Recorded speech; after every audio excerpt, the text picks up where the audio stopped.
Morning, good evening, जो भी है, ठीक है, अपने अपने हिसाब से मान लेना, ठीक है। तो चल रही है, नहीं चल रही? चल रही है, चलो ठीक है। बेटा देखो, आज हम पढ़ेंगे ना हिस्ट्री का सेकंड चैप्टर पढ़ेंगे आज हम।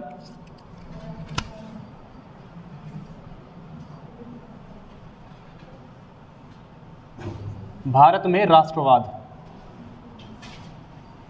क्या है बेटा? भारत में राष्ट्रवाद। आज हम इसके बारे में बात करेंगे। हमने फर्स्ट चैप्टर जब पढ़ा था हिस्ट्री का, तो हमने उस हिस्ट्री के चैप्टर में पढ़ा था कि भैया यूरोप में किस तरीके से राष्ट्रवाद फैला, फ्रांस में, जर्मनी में, ब्रिटेन में, कैसे उनका एक्ट ऑफ यूनियन हुआ, किस तरह से ब्रिटेन का गठन हुआ, किस तरह जर्मनी का एकीकरण हुआ, ओटोमन बिस्मार्क ने उसमें क्या किया, या और दूसरे लोगों ने, ठीक है ना। तो जिस तरीके से यूरोप में राष्ट्रवाद आया, नेशनलिज्म आया, उसी तरीके से भारत में भी राष्ट्रवाद की क्या भूमिका रही, राष्ट्रवाद आने के क्या कारण रहे, क्या कॉजेज रहे, कौन किस किस ने उसमें महत्वपूर्ण भूमिका निभाई, आज हम इस सब चीज़ों के बारे में चर्चा करेंगे, ठीक है। सबसे पहले अगर हम बात करते हैं बेटा, तो एक हम पूर्वाग्रह की बात करते हैं या एक हम पूर्वा नॉलेज की बात करते हैं। अगर हम बात करते हैं तो सबसे पहले हम बात करते हैं कि भारत में जो राष्ट्रवाद का जो उदय हुआ ना, वो 1885 के बाद से होना शुरू हो गया था। लेकिन अगर हम देखे जाएं, अगर हम इस बुक के कंटेक्स्ट के हिसाब से चलें, तो उसमें जो है गांधी जी के बाद आने के बाद से ही इस राष्ट्रवाद का उदय माना जाता है। हालांकि इसमें बहुत सारे कारण थे। जो सबसे पहला और सबसे महत्वपूर्ण कारण था, वो था प्रथम विश्व युद्ध। वो था बेटा प्रथम विश्व युद्ध। अगर हम प्रथम विश्व युद्ध की बात करें, तो सबसे पहले अगर हम बात करते हैं, तो बेटा हम सभी जानते हैं पहला जो विश्व युद्ध है वो कब से कब तक चला था, सभी को पता है। 1914 से लेकर 1918 तक ये विश्व युद्ध चला था। और ये जो विश्व युद्ध था, ये दो धुरियों के बीच में, दो पावर्स के बीच में लड़ा गया था। एक था बेटा आपका धुरी राष्ट्र, और दूसरा था बेटा मित्र राष्ट्र। धुरी राष्ट्र का मतलब होता है बेटा एक्सिस पावर, और मित्र राष्ट्र का मतलब होता है अलाइड पावर, ठीक है। इसमें धुरी राष्ट्र में आपका था बेटा जर्मनी, जापान, इटली, और यहीं पर अगर हम मित्र राष्ट्र की बात करें तो बेटा इसमें था आपका ब्रिटेन, फ्रांस, ठीक है। और बाद में इसमें पहले यूएसएसआर, और बाद में इसमें यूएस आकर भी जुड़ गया था, ठीक है, United states of America, USA भी जिसको हम बोल देते हैं, ठीक है। अब हम बात करते हैं बेटा, सभी को पता है प्रथम विश्व युद्ध का परिणाम क्या हुआ था। इसमें बेटा मित्र राष्ट्रों को विजयी मिली थी, और उसके बाद से बेटा अगर हम देखा जाए तो 1913 भारत के कॉन्टेक्स्ट में देखें तो 1913 से लेकर 1921 तक के बीच की जो स्थिति थी, वो बहुत ही दयनीय स्थिति हो गई थी भारत के कॉन्टेक्स्ट में। जैसे अगर आपको पता है बेटा 1914 से जब विश्व युद्ध शुरू हो गया, तो पता है भारत में क्या होने लगा। भारत में जो ब्रिटेन, तुम्हें पता है बेटा हमारा जो देश था वो कॉलोनी था किसका? ब्रिटेन का। आप सभी जानते हो किसका कॉलोनी था? ब्रिटेन का कॉलोनी था। और अगर हम बात करें तो ब्रिटेन ने क्या करना शुरू कर दिया बेटा, यहाँ पर जब प्रथम विश्व युद्ध छिड़ा तो वहाँ पर उसकी आर्मी में सैनिकों की कमी हो गई, और उस कमी को पूरा करने के लिए उसने अपनी कॉलोनीज में से जबरदस्ती जबरन भर्ती रिक्रूटमेंट्स करनी शुरू कर दी उसने, ठीक है। सिर्फ भारत ही नहीं, भारत जैसी और दूसरी भी कॉलोनीज थी, 70 के आसपास उसकी कॉलोनीज थी। तो जिन कॉलोनीज में उन्होंने भर्ती करनी शुरू कर दी, उसमें मेन था भारत, क्योंकि हम भारत के बारे में पढ़ रहे हैं। तो बेटा अगर हम बात करते हैं तो ब्रिटेन ने क्या किया बेटा, यहां पर सिपाहियों की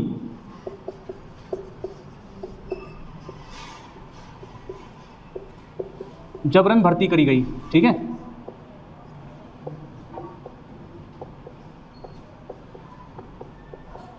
और उसी समय पर बेटा क्या हुआ, भारत में कैसी अकाल की स्थिति हो गई, क्योंकि फसल बर्बाद हो गई थी, ठीक है, फसलों पर फर्क पड़ा।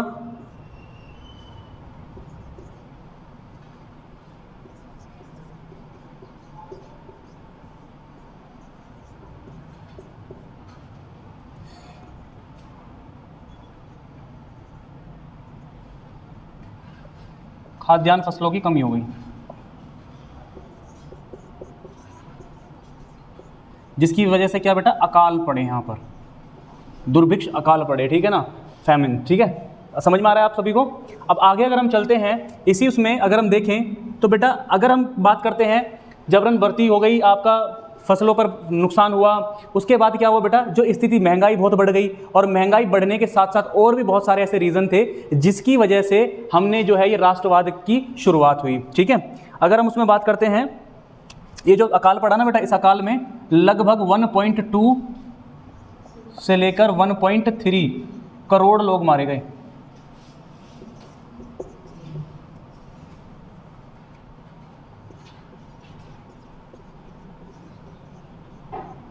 ठीक है। ये भी एक इसका मतलब क्या था, कारण था, एक रीज़न था कि भाई कैसे यहाँ भारत में राष्ट्रवाद की शुरुआत होती है। अब एक दूसरा फेज़ हम स्टार्ट करते हैं बेटा, और जो दूसरा फेज़ है हमारा वो फेज़ है क्या, गांधी जी का भारत आना।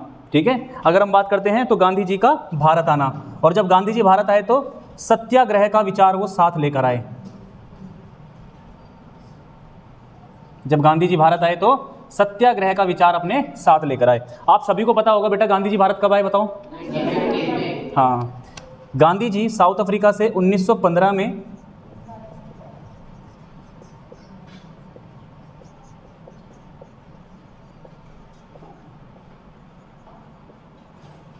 गांधी जी भारत आए।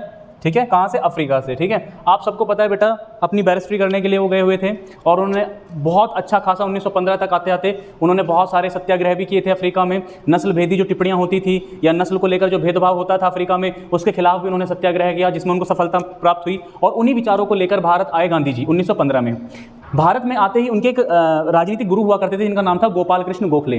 उन्होंने उनकी सलाह पे कहा कि भाई, गोपाल कृष्ण गोखले जी ने कहा कि गांधी जी अगर आपको जानना है इस देश को, इस देश के लिए कुछ करना है, तो सबसे पहले इस देश को जानना जरूरी है। तो इसीलिए गोखले जी के परामर्श पे पूरे 1 साल तक उन्होंने पूरे भारत का प्रवास किया, भ्रमण किया। ठीक है, और उसी समय पर 1916 में, ध्यान से सुनना बच्चों मेरी बात,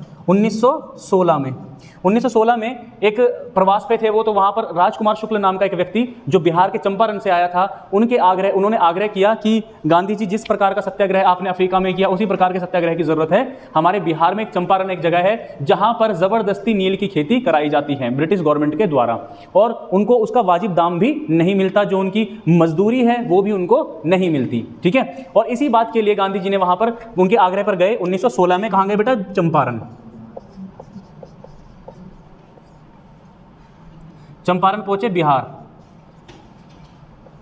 और बिहार में जो ब्रिटेन की जो पॉलिसीज़ थी एग्रीकल्चर को लेकर, जो नील की खेती करवाती थी, तो उसके खिलाफ उन्होंने सत्याग्रह शुरू किया, और जो ब्रिटिश गवर्नमेंट थी उसको घुटने टेकने पड़े, और वो जितने भी नील के जितने भी जो कानून थे उनको निरस्त कर दिया गया, और किसानों के हिसाब से उन कानूनों को फिर से क्या किया गया, डिस्कस किया गया। ठीक है, तो ये 1916 में गांधी जी भारत कब आए, 1915 में। उन्होंने अपना पहला जो आंदोलन था वो कहाँ पर किया बेटा, बिहार के चंपारण में, और नील की खेती के लिए किया उन्होंने कि भाई नील की खेती करने वालों के साथ जो घटनाएं घट रही हैं, जो उनके साथ जो शोषण हो रहा है, उसके खिलाफ उन्होंने ये किया। उसके बाद 1917 में उन्होंने एक आंदोलन किया जिसको किसके नाम से जाना जाता है बेटा, खेड़ा किसानों के लिए किया उन्होंने। ठीक है, जो गुजरात में है। खेड़ा कहाँ पर है बेटा, गुजरात में है।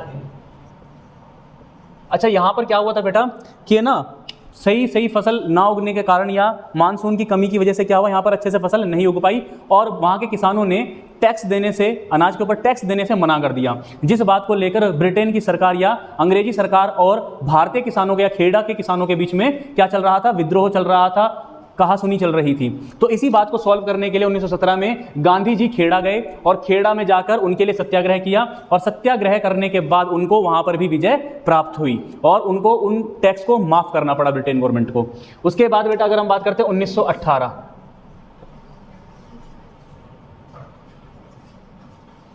1918 में बेटा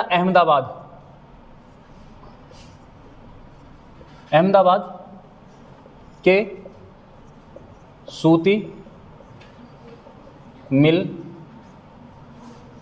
के मजदूरों के लिए किया।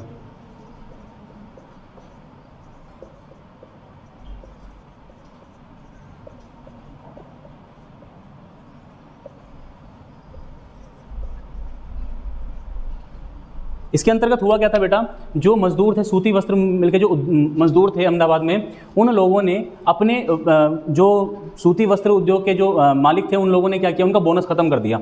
अब बोनस खत्म करने के बाद इस बात को लेकर वो विरोध में बैठ गए।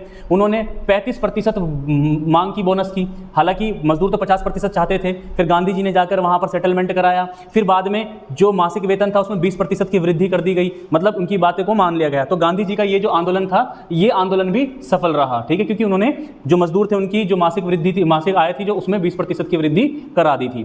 तो यहां तक अगर हम बात करें तो अभी तक हमने जितना भी कुछ देखा है उस सब में हमने देखा कि गांधी जी ने अपने साथ जो लेकर आए अपना सत्याग्रह का विचार, उससे हमने सभी जगह पर अभी 3 आंदोलन बैक टू बैक उन्होंने किए, 1916 में, 1917 में, 1918 में, और तीनों में उनको क्या हुआ बेटा, विजय हासिल हुई। और उसकी अगर हम बात करें बेटा, सत्याग्रह है क्या, सबसे पहले तो हम इसके बारे में डिस्कस करें कि सत्याग्रह है क्या।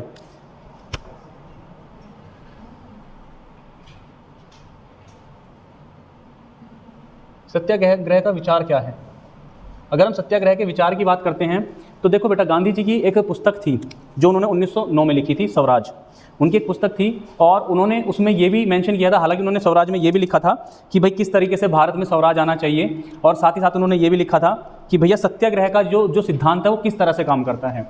गांधी जी के अनुसार सत्याग्रह क्या था कि भाई जब आप सही हैं, अपनी बात पर सही हैं, सच्चे हैं, है ना, सत्य के लिए आप आग्रह करते हैं, आप किसी शोषण के खिलाफ लड़ रहे हैं, आपकी जो कार्रवाई है वो सच्ची है, तो उसको क्या कहते हैं, सत्याग्रह। ठीक है, अगर गांधी जी ने ये फिलॉसफी भी दी थी कि अगर आप सही हैं, आपकी जो बात है वो सच्चाई है उसमें, तो उसके लिए आपको अपने विद्रोही से लड़ने के लिए शारीरिक श्रम की जरूरत नहीं है। आप सत्य के लिए आग्रह करते रहें, अहिंसात्मक रूप से भी आप लड़ते रहें, तो भी आप क्या है, उस पर विजय प्राप्त कर सकते हैं। समझ पाए मेरी बात या नहीं समझ पाए?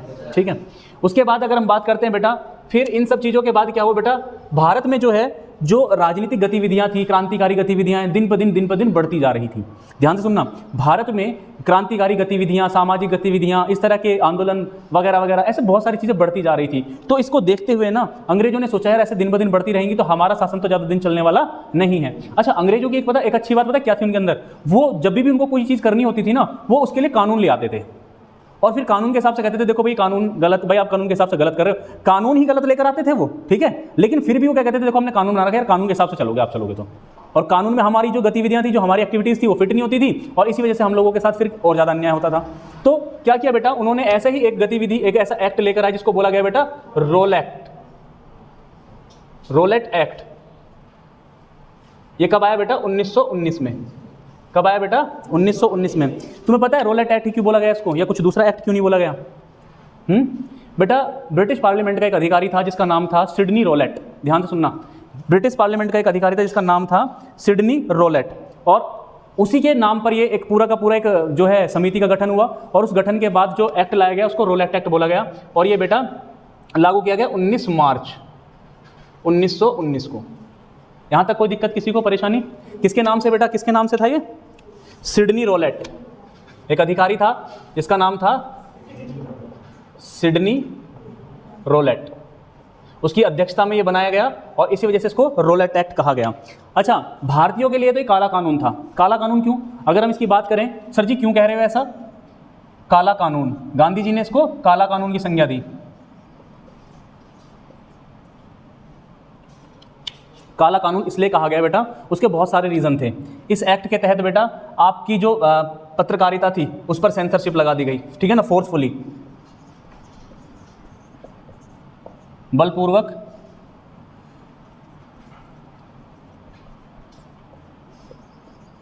सेंसरशिप लगा दी वहां पर। सेंसरशिप का मतलब पता है क्या होता है, कि आप ना कोई भी ऐसी खबर, ऐसी न्यूज़, ऐसा कोई आर्टिकल नहीं छाप सकते जो सरकार के खिलाफ हो। दूसरा, अगर आपको कोई घटना, कोई जानकारी देनी है तो पहले आपको सरकार से परमिशन लेनी होगी, सरकार से अनुमति लेनी होगी कि हम इसको छाप दें या ना छापें। ठीक है, और इसको फोर्सफुली उन्होंने बंद कराया। ठीक है, क्योंकि अब आप सरकार के खिलाफ कुछ भी नहीं छाप सकते। उसके अलावा अगर हम बात करें, दूसरी अगर एक और चीज़ थी कि यहाँ पर है ना, किसी भी व्यक्ति को, किसी भी नागरिक को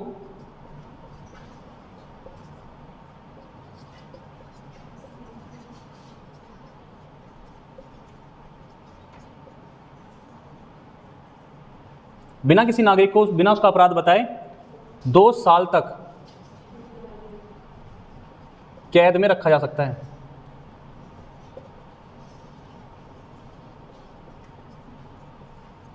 ठीक है, उसको कैद में रखा जा सकता है 2 साल तक। आपकी कोई गलती है नहीं है, इवन यहां तक किया गया कि आपके खिलाफ किसने मुकदमा किया है ना, ये भी जानकारी आपको नहीं दी जाएगी। यहां तक भी किया गया कि आपके खिलाफ मुकदमा किसने किया है, आपके खिलाफ शिकायत किसने की है, ये भी आपको नहीं बताया जाएगा। ठीक है, और तो और एक और चीज़ है, अगर उनको लगता है, ब्रिटिश गवर्नमेंट को लगता है ना कि आप जो है ज़्यादा ही उग्र हो रहे हैं, ऐसी सामाजिक गतिविधियों में ज़्यादा संलिप्त हो रहे हैं, तो आपको क्या कर सकते हैं बेटा, आपको देश निकाला भी दिया जा सकता है, देश से निष्कासित भी किया जा सकता है।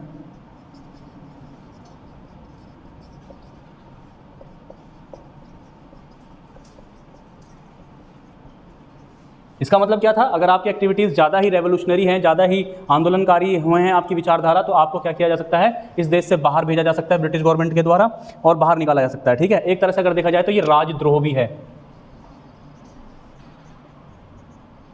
तो आप तुम समझ गए बेटा कि काला कानून क्यों कहा जाता था। ठीक है, इसके बहुत सारे रीज़न मैंने दे दिए। काला कानून ही तो है जब आपको बोलने की, अभिव्यक्ति की आज़ादी नहीं है, कुछ भी नहीं है, आपको बिना मतलब आपको शक के बिना पर ही जेल में डाल दिया जा रहा है। 2-2 साल तक आपके ऊपर क्या चार्जेस लगाए गए किसी को बताने की वो नहीं है। ठीक है, आपको देश से निकाल दे, आपके देश से, खुद के देश से आपको निकाल दिया जा रहा है, राजद्रोह का मुकदमा आप पे लगा दिया जा रहा है। तो ये था, इसलिए इसको क्या कहा गया बेटा, रोल एक्ट का काला कानून कहा गया।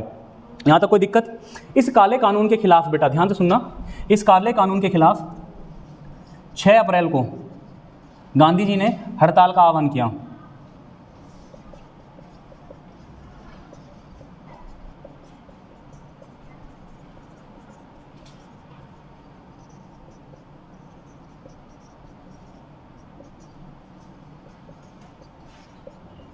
ठीक है, गांधी जी ने 6 अप्रैल को इस हड़ताल का क्या किया, आह्वान किया। गांधी जी चाहते थे कि बड़ा देशव्यापी आंदोलन इसके लिए खड़ा किया जाए और उन्होंने आह्वान किया कि हम 6 अप्रैल से क्या करेंगे, हम हड़तालें शुरू करेंगे। 10 तारीख से हड़तालें शुरू भी हो गई, 10 अप्रैल से हड़तालें शुरू भी हो गई। अमृतसर में क्या हुआ है ना, शांतिपूर्वक जुलूस निकल रहा था। ध्यान से सुनना बेटा, एक शांतिपूर्ण जुलूस निकल रहा था अमृतसर में, तो वहाँ पर क्या कर दिया गया बेटा, अंग्रेजी सरकार के द्वारा गोलियां चलवा दी गई उस शांतिपूर्वक जुलूसों पर। ठीक है, और जब वहाँ पर गोलियां चलवा दी गई तो हिंसा हो गई। अब क्या हुआ, जो आंदोलनकारी थे, जो शांतिपूर्वक प्रदर्शन कर रहे थे, उनमें से बहुत सारे लोग उग्र हो गए। उन्होंने वहाँ के डाक खानों पर, पुलिस स्टेशनों पर, सरकारी विभागों पर हमले करने शुरू कर दिए। ठीक है, जिससे हिंसा और अधिक बढ़ गई। ठीक है, जिससे क्या हुआ, इससे हिंसा और ज़्यादा अधिक बढ़ गई। तो फिर बेटा क्या हुआ, फिर वहां पर अंग्रेजों ने क्या किया, मार्शल लॉ लागू कर दिया।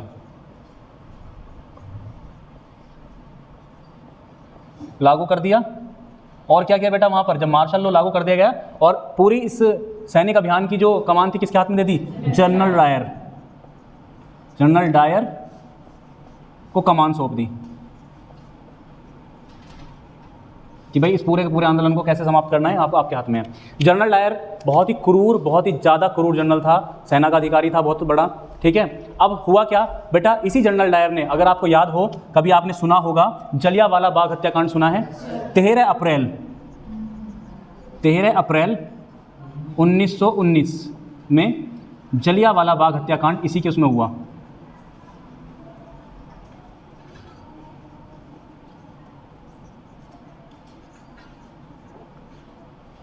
बेटा था क्या जलियांवाला बाग, ध्यान से सुनना बेटा। अमृतसर में एक जगह थी, एक बाग था, बहुत बड़ा बाग था जिसका नाम था जलियांवाला बाग। ठीक है, वो एक व्यक्ति थे वहाँ पर, अमृतसर के एक व्यक्ति थे जिनका नाम था जल्ली नाम था, उनके नाम पर ये बाग का नाम पड़ा था जलियांवाला बाग। ठीक है, वहाँ पर बैसाखी का समय था, बैसाखी भैया फसल वगैरह जो है आपकी बढ़िया होती है, तो उसमें मनाई जाती है बैसाखी। तो वहाँ पर बैसाखी का मेला लगा हुआ था, तो सभी लोगों ने शांतिपूर्ण एक सभा की उस जलियांवाला बाग के अंदर। इस बात की जो खबर है जनरल डायर को लग गई और जनरल डायर ने उस जलियांवाला बाग को चारों तरफ सैनिकों से घेर लिया और उसने फायर करने का, यानी कि गोली चलाने का आदेश दे दिया। उस गोली चलाने में अंधाधुंध गोलियां चलाई गई, बहुत सारे लोग, सैकड़ों लोग उसमें मारे गए, बहुत सारे लोग तो गोलियों के शिकार हो गए और बहुत सारे लोग उस भगदड़ का शिकार हो गए। आनंद फानंद में जब भगदड़ मची, कोई इधर भाग रहा है, कोई उधर भाग रहा है, तो उसमें क्या हुआ, बहुत सारे लोग कुएं में कूद गए। तो एक के ऊपर एक कूदने की वजह से सांस घुटने से बहुत सारे लोगों की मृत्यु हो गई, कुछ लोग भगदड़ में मर गए और कुछ लोग अंग्रेजों की गोली का शिकार हो गए। और जब ये जलियांवाला बाग हत्याकांड हुआ तो उसके बाद तो जो हुआ वो बहुत ही ज़्यादा सोचने से भी दूर है कि इतना बड़ा कभी भी नरसंहार नहीं हुआ था तब तक कि इतने लोगों पे खुलेआम गोली चलवा दी। उसके बाद भारतीय जो लोग थे, जो आंदोलनकारी थे, वो सब भड़क गए और भड़कना भी चाहिए था, क्योंकि यार इतना बड़ा आप वो कर दोगे, ऐसा थोड़ी होता है कि भाई कहीं पर भी गोली किसी को भी मार दोगे, और वो भी सैकड़ों लोगों को। तो भारतीय लोग भड़क गए और वो इतनी ज़्यादा हिंसा हो गई उनके रेलवे स्टेशन पर भी, उनके पुलिस स्टेशन पर भी, उनके डाक खानों पर भी, जो सरकारी जितने भी कार्यालय थे उन सभी कार्यालयों पर क्या कर दिया उन्होंने, हमला करना शुरू कर दिया। हिंसा बढ़ते बढ़ते इतनी ज़्यादा बढ़ गई कि गांधी जी को अपना आंदोलन वापस लेना पड़ा। कि जो हड़ताल थी, इस जो करने की सोची थी इन्होंने, एक देशव्यापी संगठन और देशव्यापी हड़ताल करने की जो सोची थी, उसको वापस लेना पड़ा हिंसा के कारण। ठीक है,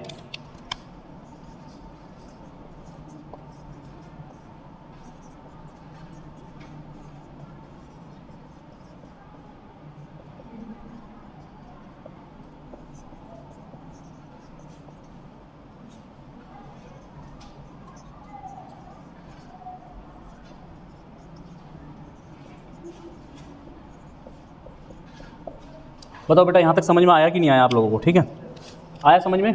अभी मुझे लग रहा है ना कि बहुत ज़्यादा होच पोच हो गया है, तो इसको थोड़ा मैं इरेज कर देता हूँ और इरेज करने के बाद फिर से इस पर नई चीज़ें लिखेंगे। सबको विजिबिलिटी सही है, क्लियर है, कोई दिक्कत तो नहीं किसी को? सही अच्छे से समझ में आ रहा है ना चीज़ें, है ना? स्टेप बाय स्टेप सारी चीज़ें क्लियर हो रही हैं। किसी का कोई डाउट है तो पूछ सकते हो आप लोग, ठीक है? अगर किसी का कोई डाउट है तो पूछ सकते हो, और जो हमारे ऑनलाइन साथी हैं वो हमसे कमेंट बॉक्स में जाकर पूछ सकते हैं। कोई भी अगर मन में आपके कोई भी क्वेरी आती है, कोई भी डाउट आता है, कोई भी प्रश्न आपके मन में उत्कंठा करता है पैदा, तो आप मुझसे कमेंट बॉक्स में पूछ सकते हैं, ठीक है? उसका जवाब मैं खुद आपको पर्सनल लेवल पे दूंगा।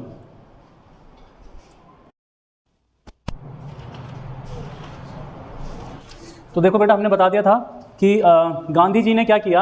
गांधी जी जब देखा कि भैया जलियांवाला बाग हत्याकांड के बाद क्या हुआ, बहुत ज़्यादा हिंसा बढ़ गई, तो गांधी जी ने वो आंदोलन वापस ले लिया।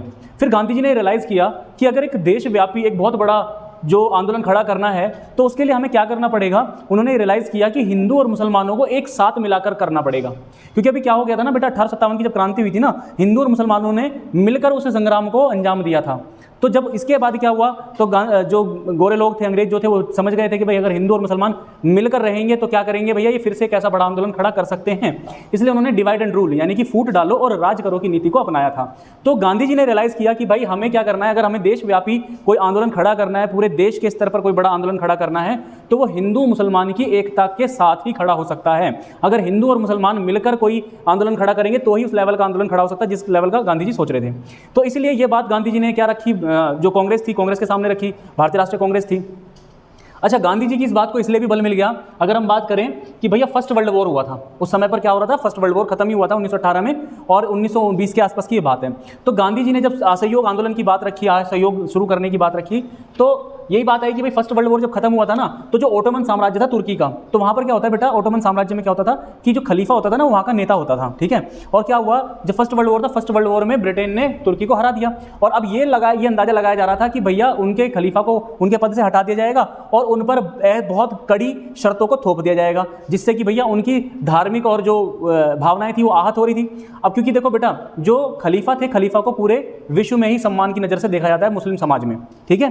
तो क्या होता है कि उन्होंने फर्स्ट वर्ल्ड वॉर की अगर हम बात करें तो ओटोमन साम्राज्य में जब हार गया तो उन्होंने उस पर कड़ी शर्तें लगाने की बात कही, तो जिस बात को लेकर विभिन्न देशों के मुसलमानों में आक्रोश था, ऐसे भारत के मुसलमानों में भी था। तो इसी बात का खिलाफ इसकी खिलाफत करने के लिए एक कमेटी का गठन किया गया बेटा, 1919 में खिलाफत समिति का गठन किया गया।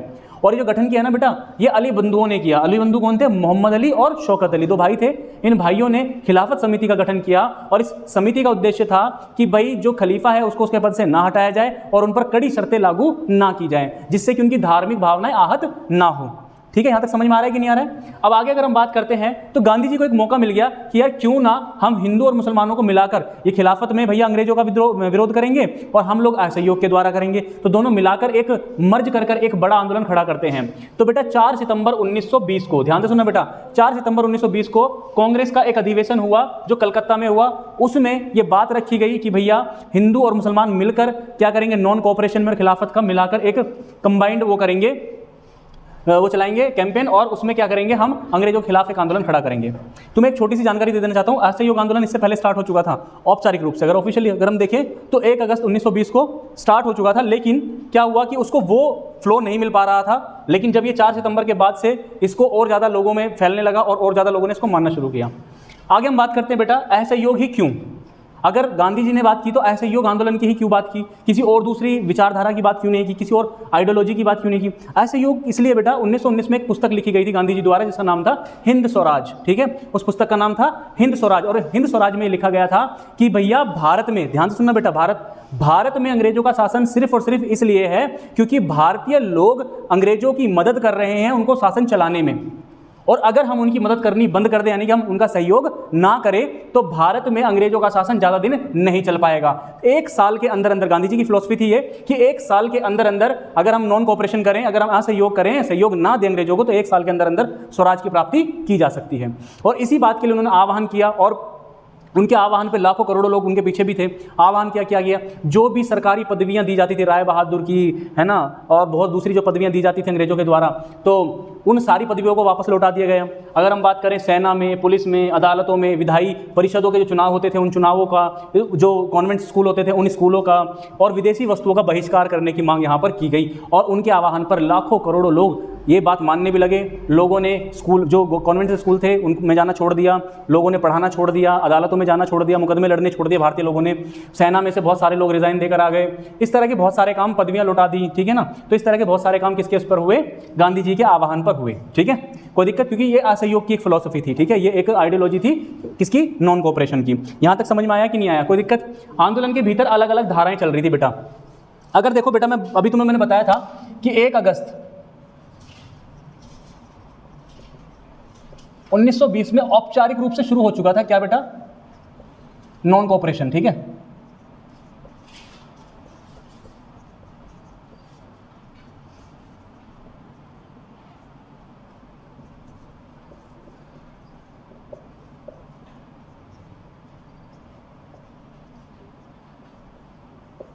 ठीक है, लेकिन मैंने बताया फिर 4 सितंबर को क्या है, जो खिलाफत समिति थी उसके साथ बैठक की गई कांग्रेस की, और इस वजह से फिर क्या हुआ बेटा, मिलकर एक बड़ा आंदोलन शुरू हो गया।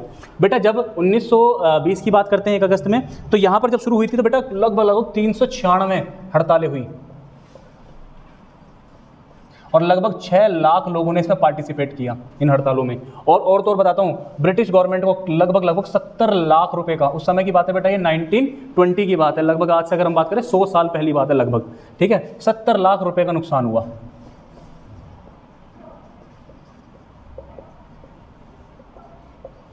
समझ में आ रहा है कि नहीं आ रहा बेटा। उसके बाद अगर हम बात करते हैं, भाई लोगों ने क्या किया, गांधी जी के आह्वान पर स्कूलों को छोड़ दिया, स्कूल छोड़ना शुरू कर दिया, कॉलेजेस को छोड़ना शुरू कर दिया, पढ़ाना बंद कर दिया कॉलेजों में, अदालतों में जाना बंद कर दिया, विधायी जो परिषद के चुनाव होते थे उन चुनावों में पार्टिसिपेट करना बंद कर दिया। इस तरह के बहुत सारे काम वहाँ पर होने शुरू हो गए। कोई दिक्कत बेटा इसमें, ये मैं तुम्हें पहले ही बता चुका हूँ, ठीक है। विदेशी वस्तुओं का बहिष्कार किया गया,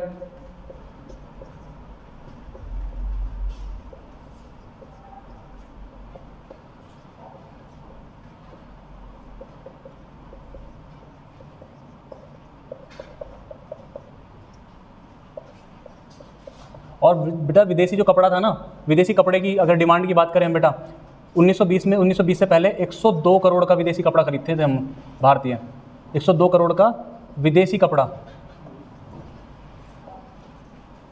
का आयात होता था। आयात मतलब लाते थे हम, ठीक है, यूज़ करते थे।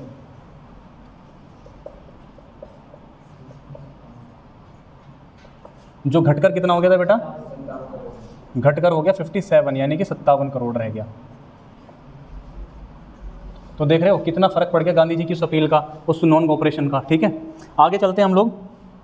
तो अब प्रॉब्लम कहाँ पर आई, इतना बढ़िया आंदोलन चल रहा था, तो क्या इस आंदोलन को चलते रहता तो हम तो 1 साल के अंदर अंदर स्वराज ले लेते।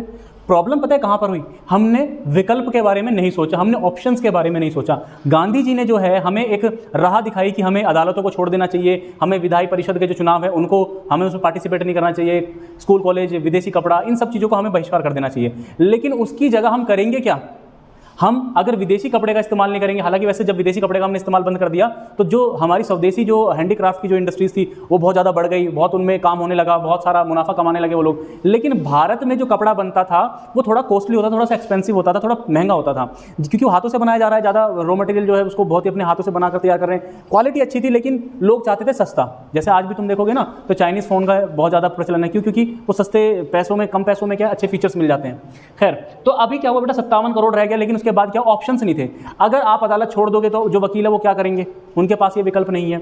जो स्कूल कॉलेजेस छोड़कर बच्चे आएंगे वो कहाँ पढ़ेंगे, उनके पास ये ऑप्शन नहीं है। जो स्कूल कॉलेजेस में जो पढ़ा रहे थे टीचर, जो अध्यापक थे, वो कहाँ पर अध्यापन करेंगे, इस बारे में हमने नहीं सोचा। हम जो विदेशी वस्तुएं जो इस्तेमाल कर रहे थे उसकी जगह हम क्या विकल्प इस्तेमाल करेंगे, इसकी कोई खास स्ट्रैटेजी नहीं बनाई गई थी, इसकी कोई खास जो है वो नहीं की मंत्रणा नहीं की गई। तो जिस वजह से कि हमारे पास ऑप्शन नहीं थे, और ऑप्शन ना होने की वजह से धीरे धीरे धीरे धीरे ये मंद पड़ गया, और मंद पड़ने के बाद धीरे धीरे जो स्कूल कॉलेजेस छोड़े थे लोगों ने उन्हीं में जाकर पढ़ने लगे और पढ़ाने लगे, और फिर से दोबारा से वही चीज़ें रिपीट होने लगी। इसलिए ये जो आंदोलन है इतना सफल नहीं हो पाया। हालांकि बहुत चीज़ें हमने की भी, इसमें अच्छी भी हुई, लेकिन इतना ज़्यादा सफल नहीं हो पाया, विकल्प ना होने के कारण।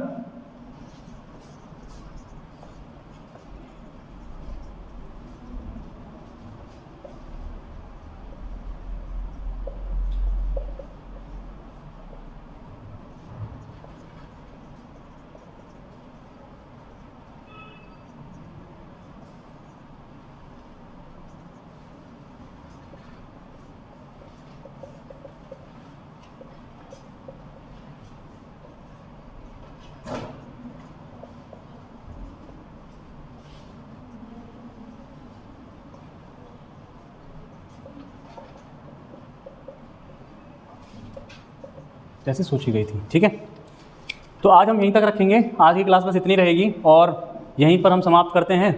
और अगर आपके कोई भी प्रश्न हैं, किसी भी प्रकार के कोई भी प्रश्न आप पूछना चाहते हो तो कमेंट बॉक्स में जाकर पूछ सकते हो, और आपके सभी सवालों का जवाब पर्सनली मैं ही दूंगा उस कमेंट बॉक्स में जाकर। और चैप्टर जब पूरा हो जाएगा, चैप्टर पूरा होने के बाद जो हमारे हैंडमेड नोट्स हैं वो नोट्स भी आपको PDF के रूप में अवेलेबल कराए जाएंगे हमारे इसी चैनल पर। ठीक है, तो आप जो भी प्रश्न हैं आप अपने पूछ सकते हैं, जुड़े रहिए हमारे साथ, क्योंकि इसके बाद जो है नेक्स्ट पार्ट आएगा और उसके बाद एक और नेक्स्ट पार्ट आएगा। लगभग हम कोशिश करेंगे कि हिस्ट्री के जो भारत में राष्ट्रवाद का जो चैप्टर है उसको लगभग 3 क्लासों में खत्म कर दिया जाए।